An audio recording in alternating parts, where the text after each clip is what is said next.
Hello বন্ধুরা, গোপাল রান্নাঘর থেকে তোমাদের সাদর আমন্ত্রণ জানাচ্ছি। বন্ধুরা, আজকে গরমের উপযুক্ত একটা ডেজার্ট আইটেম দেখাচ্ছি, সেটা হচ্ছে ফ্রুটস কাস্টার্ড। এবার বলতে পারো কাস্টার্ড করতে তো সবাই জানি, আমরা অল্প বিস্তর সবাই জানি, কিন্তু বহু আইটেম আমি দেখাই হচ্ছে যে সমস্ত ছেলেমেয়েরা অর্থাৎ স্টুডেন্ট বা চাকরি করতে গেছে যারা বাইরে, অল্প বয়সী ছেলেমেয়েরা যারা কিছুই জানে না, বা যারা স্টেশন ব্যাচেলার বাইরে রয়েছে সেই ধরনের মানুষদের জন্যে, বা ওয়ার্কিং লেডি যারা মেসে রয়েছে বা বাড়ি ভাড়া করে রয়েছে, যারা সময় পায় না, তাদের জন্য আমি বহু আইটেম দেখাই। তো আজকে দেখাচ্ছি হচ্ছে ফ্রুট কাস্টার্ড। তো এর জন্যে আমি 1/2 লিটার দুধ নিয়েছি। দুধ নিয়ে প্রথমে দুধটাকে জাল দিয়ে নিয়েছি, তারপর দেখলে পরিমাণ মতো চিনি দিলাম।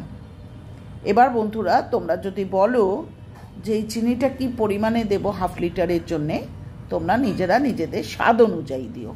অর্থাৎ কেউ তো বেশি মিষ্টি খাও, কেউ কম মিষ্টি খাও, সুতরাং সেটা নিজের মুখ অনুযায়ী বা স্বাদ অনুযায়ী কিন্তু দিও।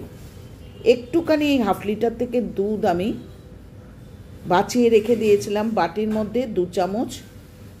আমি এখানে দিয়েছি হচ্ছে ম্যাঙ্গো কাস্টার্ড, সেই পাউডার আমি 2 চামচ কিন্তু দুধে, ঠান্ডা দুধে গুলে নিয়ে আমি এই দুধের সাথে মিশিয়ে দিলাম। কিছুক্ষণের মধ্যেই দেখবে দুধের থিকনেসটা বেড়ে গেছে। খুব ঘন টাইট করবে না, একটু পাতলা, মানে একটু ঘন একটু পাতলা এরকম অবস্থায় নামিয়ে দেবে। ফলের মধ্যে কেটে নিয়েছি হচ্ছে ব্ল্যাক আঙুর, বেদানা, আম এবং লিচু। গরমকালে খাওয়ার সুবিধা এই সমস্ত ফলগুলো পাওয়া যায়, সুতরাং এইগুলো একটু ডেকোরেশন করে সাজিয়ে দিলে ঠিক আছে। ফ্রিজে ঢুকিয়ে দাও, একটা পাত্রের মধ্যে রেখে ফ্রিজে ঢুকিয়ে দাও। 2-3 ঘন্টা ঠান্ডা হয়ে যাওয়ার পর একটা সুন্দর পাত্রে করে পরিবেশন করো বা নিজে খাও, ঠিক আছে। বন্ধুবান্ধব আসলে তাদের পরিবেশন করো। তো দেখো, এই ফ্রুট কাস্টার্ডটা কিন্তু অসময়ে বা যখন খিদে পাচ্ছে এই সময় কিন্তু করে খেলে এটা হেলদিও বটে, ঠিক আছে। তো এই গেল আজকের রেসিপি, ছোট্ট রেসিপি। সবাই ফুল ওয়াচ করো, লাইক করো, কমেন্ট করো, শেয়ার করো। পুরনো বন্ধুরা, তোমাদের কাছে কি বলবো, তোমরা তো সমস্ত জিনিসে আমাকে সুন্দরভাবে সাপোর্ট দিচ্ছ।